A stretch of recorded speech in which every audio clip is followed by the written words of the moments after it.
Welcome to the Dairy News and Views podcast, a production of the Iowa State University Extension and Outreach Dairy Team. Our podcast covers current educational, research, and industry tools available for your operation to manage healthy cows and calves while producing the highest quality dairy products. Welcome back to ISU Dairy News and Views, the podcast where we bring you timely topics to help your dairy thrive. So whether you're on the farm, in the barn, or on the road, we're glad you're tuning in. I'm Jen Bentley, Dairy Field Specialist with Iowa State University Extension and Outreach. And today we're going to be focusing on a critical piece of herd management, managing heifer body condition and setting them up for success.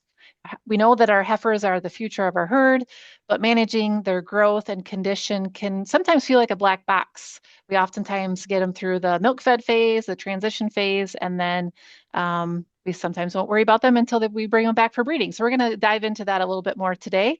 And our guest today is Dr. Gail Carpenter, our State Extension Dairy Specialist with Iowa State University, as she'll share some practical strategies to keep heifers on target and set them up for a productive first lactation. So welcome back to the podcast, Gail. Always happy to be here, Jen. Yeah, so you Excited presented to talk about this today. Right. Yeah, you presented a webinar a few months ago now on this topic on managing heifer body condition. And, we did some work last year on weighing heifers, working on some farms, getting some of that data collected on, what are mature body weights and what are our heifers weighing. Let's start kind of with the big picture of why producers should pay attention to heifer body condition. Yeah, heifer body condition is something that it is tied into performance, and it tells you a lot about how you're doing nutritionally on your herd. That combined with frame growth is really going to give you a lot of information about how your heifers are doing. So it's important to get that right body condition, but it's also a useful tool because heifers can't talk to you. They can't tell you what's going well and what's not going well. And so using that condition score can be a way to recognize when you're going off base, and maybe your heifers aren't performing or developing the way you think they should be performing. So it's a really practical tool. The other great thing about something like body condition is with a little bit of practice, it's really easy to identify what an animal's body condition is, unlike things like weighing heifers, which we know from experience can be tricky to do. And if you're thinking that you want to start collecting body weights on your heifers, we encourage you to reach out to us or to your veterinarian or nutritionist, get an extra set of hands, because while it is important, it can also be a fair amount of work. Body condition, on the other hand, is something that you can just do with your eyes. And you're walking around all day anyway, and you're out there managing those animals. It's good to get in that practice of just paying attention to what's around you, and looking at that body condition. So it's a really practical, easy tool to help kind of put your finger on the pulse of how your heifers are performing. Yeah, and I think sometimes at least for me, I find it easier to body condition score cows or lactating cows, and maybe a little bit more difficult to body condition score heifers. So, yeah, I mean, especially young heifers. Yeah. How do we overcome that to say, yeah, I can do that? It's actually the same process with cows and heifers.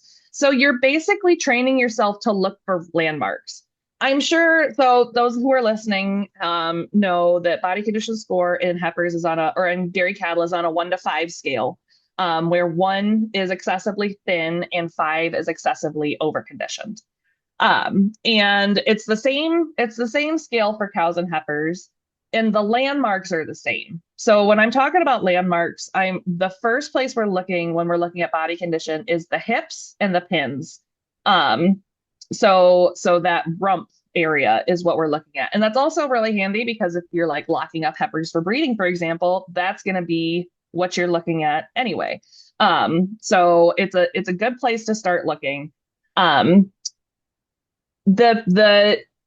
place that we really care about body condition, or the score that we really care about body condition, is in that middle. So that body condition score around 3, that's where we care the most. If it's like, this animal's a 275 versus a 3 versus a 325. If a heifer is less than 2 or more than 4, I really don't care too much if she's a 4.25 or a 4.5. She's just too thick, right? Or if she's like a 1.5 versus a 1.75, it doesn't, I'm not going to quibble with you about a quarter of a point because she's just too thin. And so where we really spend a lot of time training and focusing when we're looking at body condition is right around that body condition score of 3. And the first place you'll look, it's the same in cows. The first place you'll look is from hips to pins, that theral joint in the middle. So if you think about, if you can, this is a podcast, so I'm hoping that everybody can picture this in their mind's eye. The hip bones are going to be the bigger bones in the rump. The pin bones are going to be where the tail head's sitting.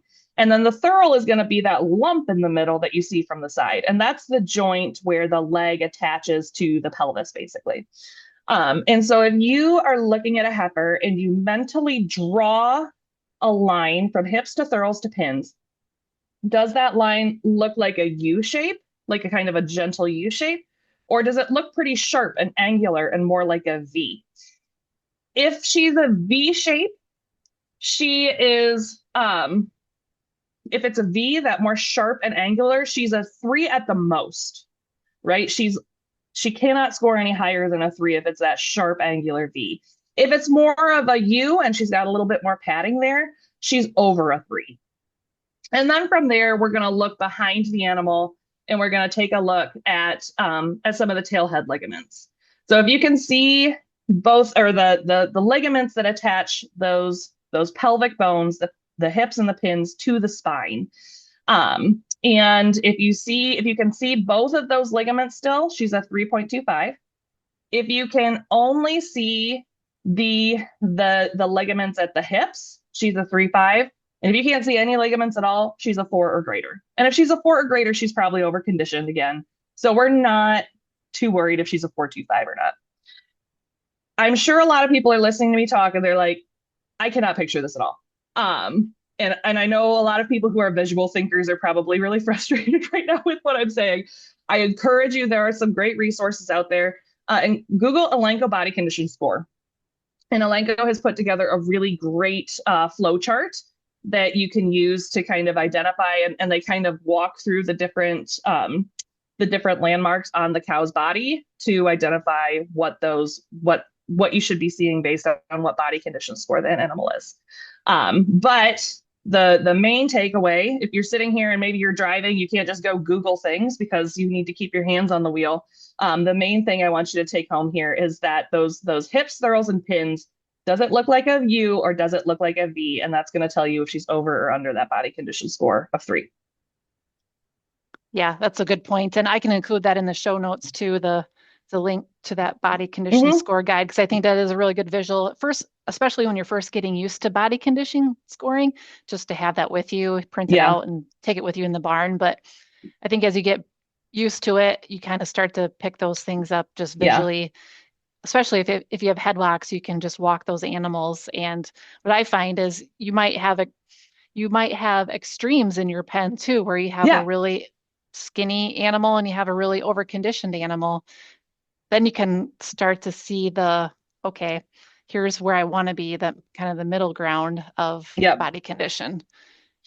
That is something that middle ground. And I always talk about, Goldilocks and the 3 bears. You don't want too much, you don't want too little, you want it to be just right. And that's true with things like body condition. It's true with things like age at first calving. We talk about the Goldilocks concept quite a bit for a lot of topics, right? And when it comes to body condition, there are negative impacts for underconditioned. If you have underconditioned heifers, that means they're in negative energy balance. They're probably not going to be able to grow. They're probably not going to be able to get bred. And they're just not going to perform the way you need.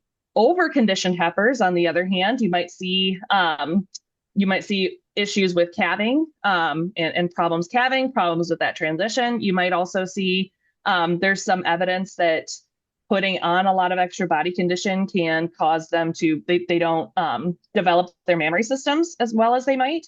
And so there's negatives of both. And if you have a lot of variation and you don't have a lot of calves or heifers in that optimum, you only have the worst side of it, then it doesn't matter if your average is where it needs to be. What matters is that spread there. So we want to pay attention to what the average is, but we also want to pay attention that variation is reduced. Yeah, and some of that goes back to feeding and management systems too, right? Mm-hmm. So if we have some underconditioned or overconditioned, do we have enough feed bunk space for those animals? Are we having some heifers that are just really come to the bunk and not allowing others to eat? Or, can you talk about some of those issues? Yeah. So I think what you're getting at is precision feeding, right? We used to call this limit feeding heifers, and then we decided that wasn't a PC term to say limit feeding heifers. We're not limiting them. We are feeding them to their requirements, and they're getting not more than they need, but also not less than they need, which also means they're probably eating a little bit less than ad lib intake. They're eating a little less than they would be eating naturally if you're using that precision feeding strategy. Precision feeding has been shown in a lot of research scenarios to work really well. But if you've ever worked in a research barn, you know that we have restrictions on not being able to overcrowd animals in a pen. In the real world, your heifers might not be at 100% stocking density. They might be at 120% stocking density. You might have more heifers in the pen than can get to the feed at any time. And so if you're feeding a diet that's maybe a little bit more energy dense because they're eating a little less amount than they would need, that means that the hungry animals are going to get there first. They're going to overconsume energy.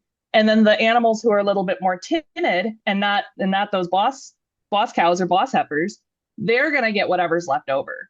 And so you're not actually feeding them to their requirement because that depends on them all eating the same amount of feed. So precision feeding can work really well if everybody has equal access to the feed bunk. So that means that you need that's looking at space, or if you have headlocks, counting the number of headlocks that are available and making sure that's not less than the number of heifers in the pen. Looking at it is looking at on paper, how much physical space do we have for heifers to get up here? But that also means, and you know this if you walk through a farm and paid attention to where cows are eating, not every spot on the feed bunk is always going to get equally used by all cows. How many times have you walked through a barn several hours after feeding and noticed there's a pile up at one end where the cow, I don't know. And sometimes I have no idea what it is. Maybe that's too hot. The sun's shining there. Maybe the breeze is wonky. Maybe it's a dead zone for air. Or maybe there's broken headlocks. There are reasons that not every single heifer is going to be able to have access to the feed bunk, even though on paper it might technically say, yes, every heifer can get up here at once. So it's important that we don't just say oh, well, according to the plan, heifers can't talk to you. They also can't do math. So they don't know how much that they have access to this bunk. If they aren't going up there, we just count it as if we're under or overstocked, right? So limit feeding or precision feeding heifers, you absolutely have to make sure that every heifer has equal access to the feed bunk. The other strategy we can use would be feeding more of a bulky type diet for heifers. Heifers can put on that extra body condition really easily. So if we feed them a really energy dense diet and we feed them that energy dense diet ad libitum so they can eat as much as they want, they're going to get over conditioned. So what you might do is use a lower quality forage to bulk it up. So if you think of your TMR as a salad, it would be putting more lettuce in your salad and kind of diluting out some of the ranch dressing and the croutons and the cheese and all the stuff that's actually good in a salad, right?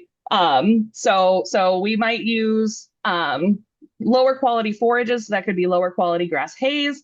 It can even be straw occasionally. I used to do work with some alternative biomass forages.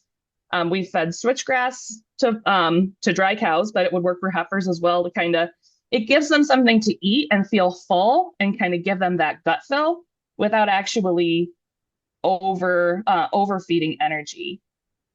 But the other thing you have to be, there's always a give and take with all of these too, right? Because you can add those forages, but if they're too long, right? If you're not processing them, you're not chopping that straw down or tub grinding or whatever you need to do to get that particle size down, they're just going to pick around it. So not only do we need to put more lettuce in our salad, in our TMR salad, we need to make sure that it's not giant leaves of lettuce that they'll just push around and pick out and leave that behind for the next person. So that could be, you asked about that, variation, some nutritional things that can cause that variation. Sorting is something that can do that. If you have a really sortable diet, those first heifers that get up, they're going to eat the croutons, the cheese, the ranch dressing, the little like boiled egg pieces, the bacon bits. Not literally, of course. We're still talking about TMR like a salad. Oh, darn it. They're going to eat all the good stuff. Okay. Yeah, exactly. That's what I would do too. They're going to eat all that good stuff, and then they're going to overconsume energy. And the more submissive heifers that come up later, they're only going to get what's left over. And so they're going to be under consuming energy. Yeah, that was a good explanation. I appreciate you going through that. Can you tell I'm hungry? Right. So kind of moving to mature body weight, right? Because that's our ultimate goal on getting these heifers from the transition phase to breeding to their first lactation.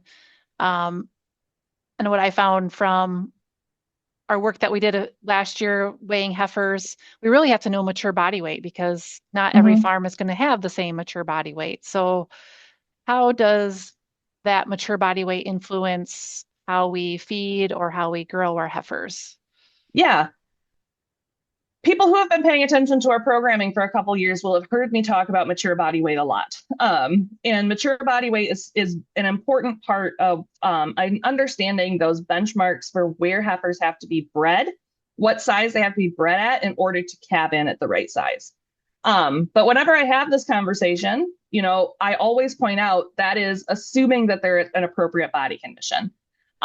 So you can get a heifer to hit 55% of her mature body weight by just making her overconditioned, right? Like if she's a, roly-poly, like 4.5, right? It's not just mature body weight, but frame size. And so paying attention to balancing that weight with that condition is an important tool when we're using mature body weight for making some management decisions. So like you said, Jen, if you think about Holsteins, for example, we've all known farms with big Holsteins and we've all known farms with small Holsteins. And to expect like that big show herd, with the really tall cows that don't really fit in the parlor, to expect them to be targeting the same mature body weight at breeding as, your commercial herd that's been maybe even crossbreeding or breeding for a more moderate body size, they're apples and oranges. So saying, yes, this is the size that we need to breed at for this breed doesn't make a lot of sense. So mature body weight, those are going to be animals in their third or fourth lactation. So in their second lactation, they're still growing a little bit. So they're growing in their first lactation quite a bit. And even at their second lactation, they're probably only calving in at about 92 to 95% of mature body weight. So we wait for them to get to their third lactation. We also don't want them to be in early lactation or late lactation. If they're in early lactation, they're probably a little over thin. If they're in late lactation, they're probably a little over conditioned. And so you pick the ones right in the middle, and you pick the ones that are not your D&B cows. If you've said, we're not going to breed her because she's not catching, and we're just going to keep her around for a little while until we put her on the cull truck, she's probably going to not be your highest producer, and she's probably going to be putting on more conditioned, and she's not going to be representative of your herd. The other one we don't want to do is cull cows. So sometimes people will think, oh, I can just take like my cull cow receipts, right? It has their body weights on there. Your cull cows are going to have some of the same problems, right? You're either going to have those lame cows who haven't gotten up to the feed bunk and have been losing weight, or you're going to have the ones that are low producers and haven't bred back, and so they're going to be overweight. So we don't want to look at cull cows. So we take an average of that set of cows, the third and fourth lactation cows in mid lactation, who are not D&B and who are relatively healthy. We take an average of those, and that's going to be representative of the mature body weight of our herd. Our target is for heifers to calve in at about 80 to 85% of their mature body weight. To get them to that 80 to 85% of their mature body weight at first calving, we want to breed them at about 55% of mature body weight.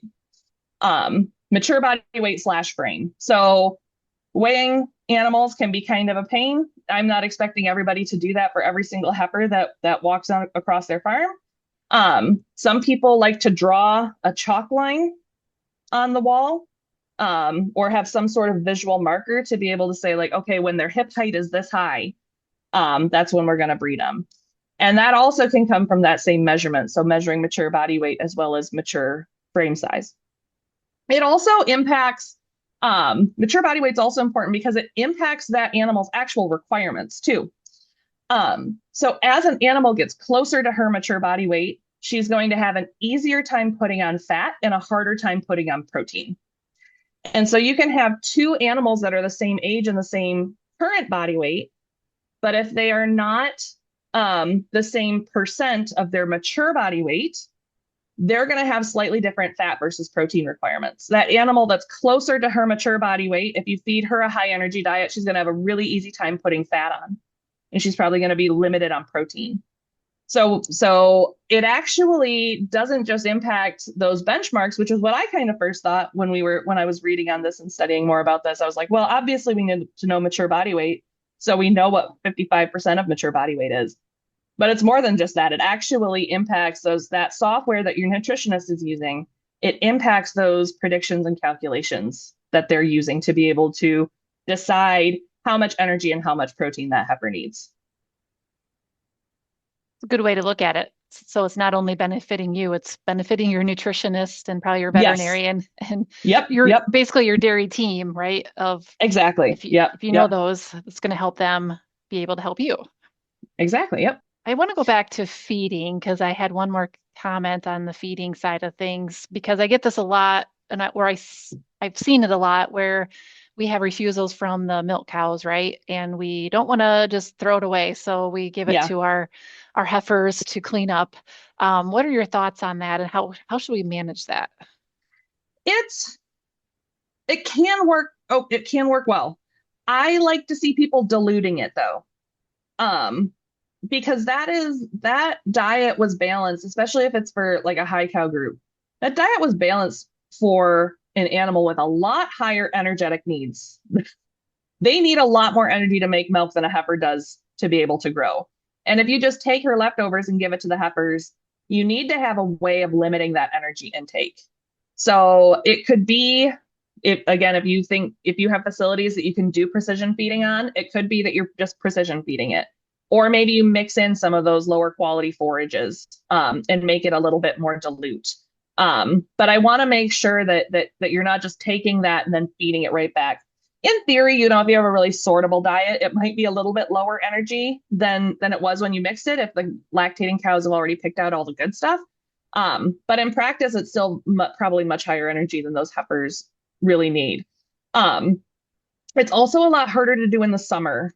Like this time of year, we've had a really cold snap earlier this week as we're recording this.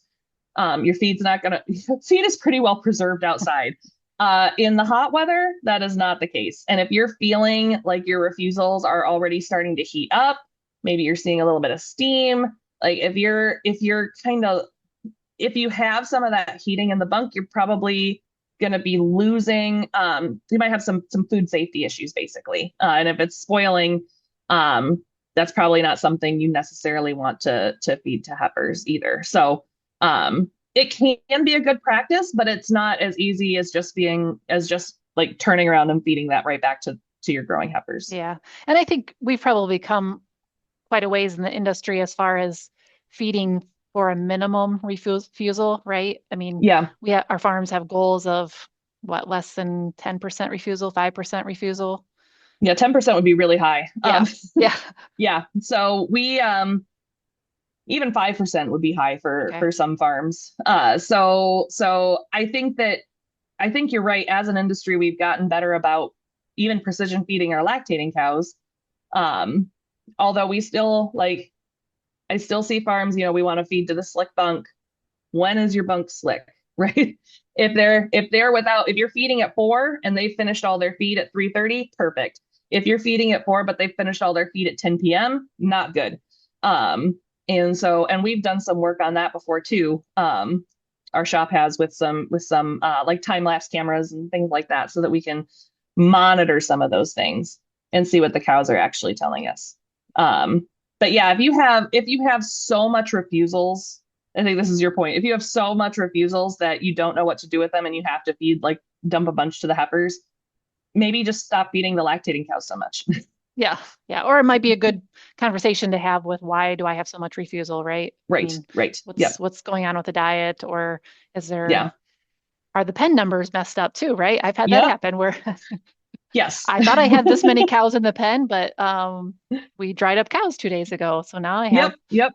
Yep. less cows in the pen. That's exactly, it happens. Yeah. We're not all good at math. Right. Okay, so as we kind of wrap up this podcast talking about heifer body condition, um, what are some immediate steps producers could take to evaluate their heifer body conditions on their farms?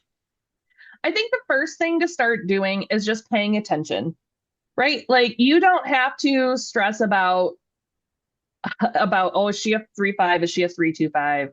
You don't have to you don't have to like write down every single heifer and her body condition or anything like that. I think the first step, if you want to start incorporating more of this, is just being mindful while you're walking around, right?